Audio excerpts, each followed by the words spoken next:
함께 살펴볼 하나님 말씀은 요한복음 7장 53절부터 8장 11절까지 말씀입니다. 다 각각 집으로 돌아가고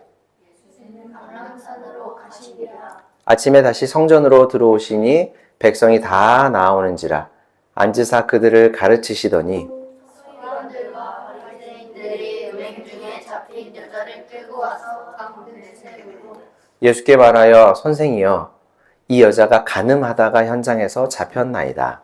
모세의 율법에 이러한 여자를 돌로 치라 명령하였다고 상세히 그렇게 말했나이다. 그들이 이렇게 말함은 고발할 조건을 얻고자 하여 예수를 시험함이러라. 예수께서 몸을 굽히사 손가락으로 땅에 쓰시니 그들이 묻기를 마지 아니하니라. 이에 일어나 이르시되 너희 중에 죄가 없는 자가 먼저 돌로 치라 하시고 다시 몸을 굽혀 손가락으로 땅에 쓰시니 그들이 이 말씀을 듣고 양심의 가치를 느껴 어른으로 시작하여 젊기까지 하나씩 나가고 오직 예수와 그 가운데 섰는 여자만 남았더라.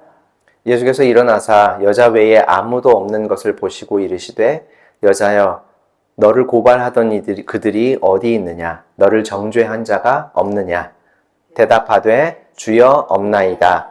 예수께서 이르시되 나도 너를 정죄하지 아니하노니 가서 다시는 죄를 범하지 말라 하시니라. 아멘. 2주 만이네요. 그죠? 단 2주 동안인데 여러 가지 큰 변화가 있었던 것 같아요. 먼저 새해가 되었고 그래서 우리가 다 한 살씩 나이를 먹게 됐고요. 또 그동안 우리가 신촌에서 예배를 드리다가 새로운 예배당에서 예배를 또 드리게 되었습니다. 여러 가지로 참 감사한 일인 것 같아요. 우리 바라는 교회가 시작하면서 신촌에서 예배를 할 수 있는 좋은 공간을 마련할 수 있게 돼서 굉장히 감격했었는데 딱 1년 만에 또 우리 새로운 우리만의 공간을 마련할 수 있게 돼서 너무 기쁘고 감사한 일입니다. 우리가 찬양하는 가사의 내용처럼 은혜라고밖에 말할 수 없을 것 같아요. 하나님께서 이렇게 좋은 장소를 제공해 주시고 또 우리들의 마음과 상황을 이끌어 주셨던 것을 정말 확실히 경험하게 되는 일이었던 것 같아요. 새해를 이렇게 희망차게 시작하게 되어서 참 좋은 것 같습니다. 자, 오늘 함께 살펴보는 말씀은 올 한 해 우리 교회가 붙잡고 살아갈 가장 큰 주제를 담고 있는 말씀이에요. 바로 사랑과 정의로 하나님 나라를 이루어가는 한 해, 이루는 한 해라는 표어를 2025년 우리 교회의 표어로 정했는데요. 하나님 나라에 대해서 우리가 하나씩 좀 알아가도록 하겠습니다. 흔히 우리 교회에서 신앙생활을 하면 하나님의 나라라는 말, 그리고 천국이라는 말을 많이 하는데요. 하나님의 나라는 천국이라고 생각을 많이 하죠. 그리고 그 천국은 우리가 죽어서 가게 될 미래적이고 장소적인 개념으로 많이 이해를 하는 것 같아요. 틀린 말은 아니죠. 하나님의 나라, 천국은 우리가 미래에 맞이하게 될 나라, 우리가 가게 될 나라가 맞아요. 하지만 성경이 말하는 하나님의 나라는 거기에 그치지 않습니다. 일단 예수님께서 이 땅에 계시면서 하나님의 나라를 가르치시고 전하셨어요. 그런데 우리가 2주 전에 살펴보았던 말씀에서 얼핏 만났던 세례 요한, 세례를 베풀었던 요한이라는 사람, 그러니까 예수님보다 6개월 먼저 태어난 요한은 그에게 주어진 임무도 예수님보다 한 발 앞서 가면서 하나님의 나라, 천국을 외치는 일이었습니다. 그는 어떤 말을 했었냐면 천국이 가까우니, 가까이 왔으니 죄를 회개하시오 라는 말을 외쳤습니다. 만약에 방금 얘기한 것처럼 천국이 미래에 우리가 죽어서 가게 될 곳이다 라고만 생각을 한다면 회개를 외치고 세례를 베풀었던 요한은 거짓말쟁이 취급을 받았을지 몰라요. 그가 죽은 지 이미 2000년이 지났지만 아직도 그 천국이 오지 않았기 때문이죠. 그러면 진짜 세례 요한의 말이 거짓말이었는가? 마태복음 12장에서 예수님은 사탄에게 사로잡혀 말을 하지 못하고 앞도 보지 못하는, 말을 하지 못하고 앞을 보지 못하는 사람을 우리 예수님께서 고쳐주시는 장면이 나와요. 그 일을 보던 많은 사람들이 예수님을 가리켜서 어떻게 얘기하냐면 저 사람은 다윗의 자손이다 라고 말을 했어요. 그러니까 하나님의 오랜 약속대로 오신 메시아이시고 구원자다라고 하는 뜻이죠. 그런데 바리새인이라는 사람들은 예수님이 그 사람을 고쳐주신 것을 하나님의 아들, 구원자의 능력으로 한 것이 아니라 사탄의 능력을 빌어서 한 것이다 라고 예수님을 폄하했습니다. 이에 예수님은 누가 봐도 사탄에게 괴롭힘 당하던 사람을 고쳐준 일이 어떻게 사탄의 힘을 빌려서 한 일이겠느냐라고 그 바리새인들에게 반문하신 후에 성령 하나님의 능력으로 사탄을 쫓아낸 것이다 라고 말씀을 하셨어요. 선언을 하신 거죠. 그리고 바로 이것이 하나님의 나라다 라고 선포를 합니다. 알쏭달쏭하죠. 사탄을 쫓아낸 것이 하나님의 나라라는 말과 무슨 관계가 있고 어떤 뜻일까? 사탄이 붙잡고 왕노릇하면서 괴롭히던 사람을 사탄의 손에서 자유롭게 놓아주는 것, 고통과 억압에서 자유롭게 하는 것이 바로 하나님의 일이시고 바로 그런 일들을 하시는 분이 하나님이라는 거예요. 그 하나님께서 다스리시는 나라가 바로 하나님의 나라, 천국이라고 하는 겁니다. 우리가 훗날에 하나님의 부름을 받으면 장소적인 하나님의 나라, 그러니까 천국에 들어가기도 들어가겠지만 우리가 하나님의 다스림을 받고 있다면, 하나님의 통치를 받고 있다면, 그리고 우리가 고통하고 우리가 힘겨워하는 것들로부터 하나님께서 하나씩 둘씩 우리의 삶을 자유롭게 풀어주신다고 한다면 그 순간에도 우리는 하나님의 나라를 살아가고 있는 것이 맞다라는 것이죠.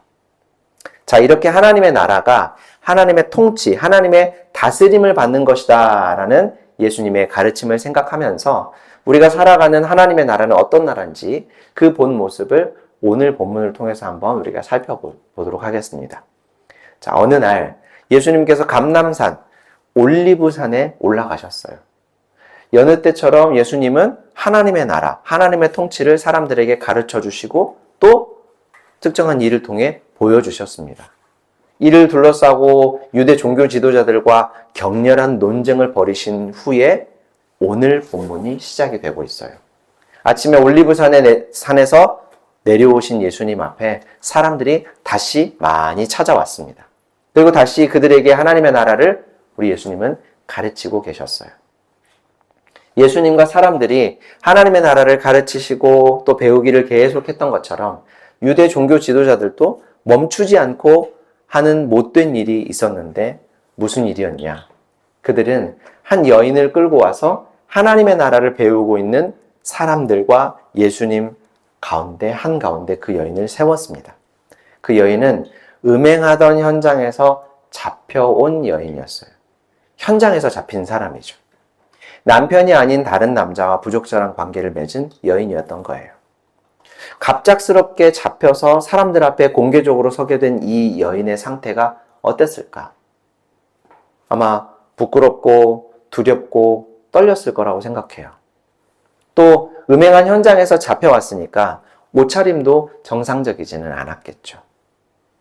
그리고 사람들이 데리고 오면서 곱게 데리고 오지 않았을 테니 아마 여기저기가 상처가 나고 엉망이었을 거라고 생각해요.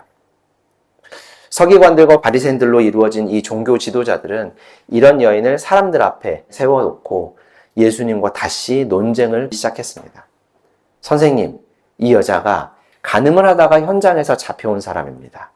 우리들의 오랜 지도자 모세는 율법에 이런 여인들을 돌로 쳐서 죽이라고 기록을 했는데 선생님은 우리에게 어떻게 말씀하시겠습니까? 자, 여러분, 우리가 보는 성경뿐만 아니라 글은 그 당시의 상황이나 사람들의 표정이나 말투와 같은 것을 다 담아내기는 쉽지가 않죠. 그래서 전에도 말씀드린 것처럼 우리말 성경에는 예수님께서 사람들에게 명령조로 말씀을 하신 것, 그러니까 너희는 이리 와라, 밥을 먹어라, 이렇게 명령조로 하신 말씀으로 기록이 되어 있지만 실제로는 아마 분명히 예수님이 존댓말을 하셨을 거예요. 반대로 방금 읽은 이 부분은 선생님이라고 존경심을 담아서 우리 예수님을 종교 지도자들이 부르고 있는 것만 같아 보이지만 아마 여보시오, 선생양반 이렇게 말을 하고 있었을 거예요. 그러니까 정말로 예수님에게서 현명한 대답을 듣고 싶어서 이 사람들이 질문을 해온 게 아니라 검은 속내를 가지고 이 말을 지금 하고 있다라는 거죠. 6절을 보면 정확하게 기록이 되어 있어요. 제가 읽을게요. 그들이 이렇게 말한 것은 예수를 시험하여 고발할 구실을 찾으려는 속셈이었다. 그러나 예수님께서는 몸을 굽혀서 손가락으로 땅에 무엇인가를 쓰셨다. 이들의 질문은 예수님을 존경하는 마음으로 배우려고 찾아와서 질문을 한 게 아니라 예수님을 시험하여 꼬투리를 잡으려는 의도를 가지고 있었다라는 것입니다. 먼저 이들이 말하는 모세의 율법, 모세가 전해준 하나님의 말씀은 레위기 20장 10절과 신명기 22장 22절인데요. 우리가 차례로 한번 같이 읽어볼게요. 남자가 다른 남자의 아내, 곧 자기의 이웃집 아내와 간통하면 가늠한 두 남녀는 함께 반드시 사형에 처해야 한다. 어떤 남자가 유부녀와 동침한 것이 드러나거든 그 동침한 남자와 그 여자를 둘 다 죽여 이스라엘 중에 악을 제할지니라. 남녀가 부적절한 관계를 가졌을 때에는 아주 무거운 처벌을 받게 했었어요. 종교 지도자들이 예수님께 했던 말이 틀린 말은 아니죠. 지금 가늠한 현장에서 잡아온 이 여인을 모세는 돌로 쳐서 죽이라고 했던 그 말이 틀린 말이 아니었죠. 그런데 한 가지, 방금 읽은 말씀을 보면 어떻게 되어 있어요? 분명히 남녀가 모두 처벌을 받아야 된다라고 명시가 되어 있죠. 그러니까 잘못한 일이 있는 남녀 모두를 처벌해야 한다라고 기록하고 있어요. 그런데 지금 이 상황은 여인만 잡아와서 사람들 앞에 세웠어요. 에이, 남자는 달리기가 빨라서 놓쳤나 보죠.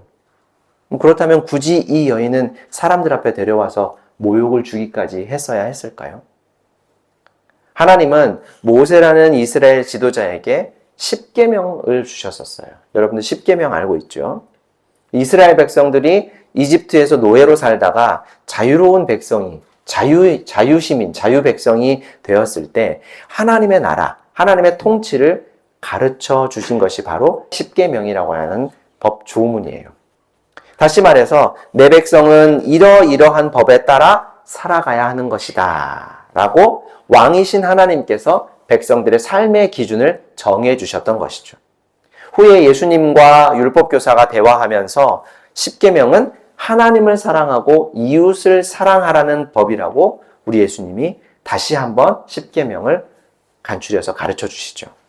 여러분, 법이 없으면 사람들은 모두 다 저마다 자신들의 생각대로 살아갑니다. 어떤 사람은 도둑질이 뭐가 나쁘냐 라면서 남의 것을 마음대로 빼앗고 도둑질하며 살 것이고요. 또 나를 한 대 때린 사람에게 복수하는 게 당연한 거 아니냐, 뭐가 나쁘냐 라면서 그 사람을 죽이려 들지도 몰라요. 실제로 치안이 불안한 어떤 나라는 낮에 말다툼하고 또 나에게 작은 상처를 입힌 사람이 있으면 조용히 집으로 돌아갔다가 저녁에 그 사람 집에 찾아가서 그 사람을 죽이기도 한다고 하더라고요.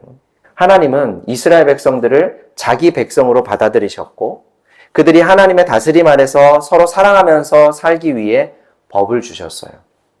하나님을 사랑하는 법은 이러이러하고 이웃과 사랑하며 살아가는 법은 이러이러하다라는 것이 앞서 말한 10계명이라고 하는 겁니다. 다시 말하지만 하나님은 사랑을 목적으로 이 법을 주셨던 거예요. 그러니까 하나님을 사랑하는 방법, 법은 이러이러한 것이고 이웃을 사랑하는 법은 이러이러한 것이다 라고 하셨어요. 그래서 법을 어기면서 서로 사랑하지 않는 사람은 내 백성이 아니니 내 나라에서 내 백성들이 사랑하며 살아가는 삶을 방해하는 죄를 과감하게 처벌하라라고 하는 것이, 그 죄를 끊어버리라고 하는 것이 하나님의 처벌 규정이었던 것이죠. 그런데 지금 예수님 앞에 부정한 일을 한 여인을 끌고 온 사람들은 사랑은 없고 오로지 예수님을 곤경에 빠뜨리기 위한 목적으로 여인을 이용하고 있었다라는 거예요. 법과 정의는 우리가 살아가는 사회에서 참 중요한 것입니다. 하지만 법과 정의가 형평성을 잃어버리면 법과 정의는 오히려 없을 때보다 더 무서운 폭력이 되어버리는 거예요. 무슨 말이냐면 분명히 모세의 율법, 하나님이 모세에게 주신 율법에는 부적절한 관계의 남녀는 둘 다 모두를 처벌하라. 그래서 그 죄를 내 백성 가운데서 제하라 라고 말씀하고 계셨어요. 그런데 지금 종교 지도자들은 여인만 잡아왔죠. 남자는 놓쳤는지 아니면 애초에 잡지 않았는지 잡을 생각도 없었는지 알 수 없지만 적어도 남자도 잡아서 함께 처벌하는 것이 법에 맞는 것이죠. 또 정말 법과 정의를 실현하여 하나님 나라와 백성의 삶을 지키려고 했다면 그 자리에서 처벌하면 되지. 잡힌 그 현장에서 말씀대로 처벌했으면 되지. 왜 여인을 잡아와서 많은 사람들과 예수님 앞에서 공개적으로 세워서 판단을 받게 하냐는 것이죠. 이미 정해져 있는 법이 있는데요. 자신들도 여인이 잘못한 것을 명확히 알고 있었음에도 처벌을 하지 않았다라고 하는 것은 다른 의도, 그러니까 예수님을 함정에 빠뜨리려고 하는 의도를 가지고 이 여인을 이용하고 있었다라는 것인데, 그렇다면 사랑하기 위한 방법으로서 법을 사용하지 않고 오히려 다른 사람을 해치기 위한 목적을 가지고 검은 의도를 가지고 법을 사용하고 있으니 그것은 법을 주신 하나님의 의도와 전혀 맞지 않다라는 겁니다. 자신을 시험하려는 종교 지도자들의 의도를 아시고 바닥에 쪼그려 앉으셔서 손가락으로 땅바닥에 무언가를 쓰셨다고 하죠. 요한복음을 기록한 이 예수님의 제자 요한은 그 내용이 정확하게 무엇인지 우리에게 가르쳐 주지는 않지만 아마도 그들이 말한 모세의 율법 내용을 예수님께서 적으신 게 아닐까 예상해봐요. 예수님께서 땅에 무언가를 쓰고 계시자 종교 지도자들은 예수님을 다그쳤다고 합니다. 아니, 질문에 대답을 해야지 왜 한가하게 땅바닥에 쪼그려 앉아서 낙선하고 계시오? 뭐 이런 말을 했겠죠. 그러자 예수님께서 말씀하십니다. 우리 7절, 8절 우리 같이 한번 읽어볼게요. 그들이 다그쳐 물으니 그들께 말씀하셨다. 너희 가운데에서 죄가 없는 사람이 먼저 이 여자에게 돌을 던져라. 그리고는 다시 몸을 굽혀서 땅에 무엇인가를 쓰셨다. 예수님을 다그치는 이들을 향해서 예수님은 너희 가운데서 죄가 없는 사람이 먼저 이 여자에게 돌을 던져라. 이렇게 말씀하셨어요. 예수님은 지금 법 집행이나 처벌은 죄가 없는 사람이나 하는 것이다. 죄 있는 사람들은 하면 안 되는 거야 라고 말씀하시는 것은 아니에요. 왜냐하면 모든 사람은 죄가 있다라는 사실을 예수님이 누구보다 더 잘 알고 계시기 때문입니다. 모르셨다면 예수님께서 이 땅에 오셔서 자기 백성들의 죄를 대신해 십자가에서 죽으시지 않았을 것이기 때문이에요.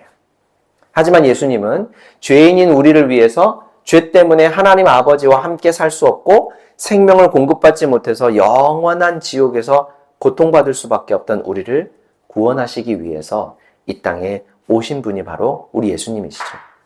예수님은 지금 너희 중에 죄 없는 자가 먼저 돌로 치라고 말씀하신 것은 법 앞에서 모두 평등해야 한다라는 원칙, 법의 형평성과 하나님 나라의 법과 정의는 반드시 사랑을 목적으로 해야 한다라는 것을 말씀하고 계시는 거예요. 이에 예수님 앞에 있는 사람들은 나이가 많은 사람으로부터 젊은이까지 하나씩 둘씩 자리를 뜨기 시작했습니다. 양심의 가책을 받았기 때문이죠. 그리고 그 자리에는 결국 예수님과 잡혀왔던 여인 딱 둘만 남게 되었습니다. 예수님이 여인에게 말을 건네시죠. 여인이여, 당신을 끌고 와 고발한 사람들이 어디 있습니까? 당신을 정죄하던 사람들이 한 사람도 남아있지 않습니까? 예수님의 이 말씀을 들은 여인이 주변을 확인하고 대답하죠. 주님, 한 사람도 남지 않았습니다. 예수님이 다시 말씀합니다. 나도 당신을 정죄하지 않을 테니 이제 돌아가면, 집에 가면 다시는 죄를 짓지 마십시오. 예수님은 이렇게 범죄 현장에서 잡혀온 여인을 집으로 돌려보내셨습니다. 그녀가 죄가 없어서가 아니에요. 예수님이 이제 집으로 돌아가면 다시는 죄를 범하지 마십시오 라고 마지막으로 하신 말씀을 들어보면 그녀도 죄가 있는 것은 분명하다는 것을 알 수가 있죠. 그렇지만 그녀와 함께 죄를 짓던 남자에게는 예외적으로 적용된 법과 또 무엇보다 예수님을 시험하려고, 그러니까 예수님을 꼬투리 잡아서 함정에 빠뜨리려고 여인의 죄를 이용하고 그녀에게 모욕적인 일을 서슴지 않은 이 종교 지도자들의 행태는 하나님께서 사랑을 위해 법과 정의를 주신 목적에 전혀 맞지 않기 때문에 예수님은 여인을 놓아주셨던 거예요.